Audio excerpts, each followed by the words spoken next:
জুলাই বিপ্লবে নিহত শহীদ ও আহতদের চিকিৎসা ও পুনর্বাসনের জন্য চ্যারিটি কনসার্ট মাতাতে ঢাকায় আসছেন পাকিস্তানের জনপ্রিয় সঙ্গীতশিল্পী রাহাত ফতে আলী খান।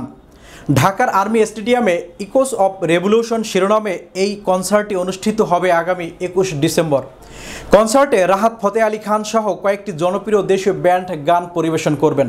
আমার বীর বাঙালি ভাই ও বোনদের সালাম জানাই, আসসালামু আলাইকুম।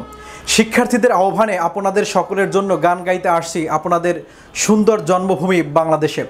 শহীদ পরিবারের উদ্দেশ্যে তিনি বলেন, জুলাই গণঅভ্যুত্থানে যারা আহত হয়েছেন তাদের পরিবারের জন্য তহবিল সংগ্রহের প্রচেষ্টার অংশ হিসেবে একটি দাতব্য কনসার্টে আপনাদের সকলের সাথে দেখা করব।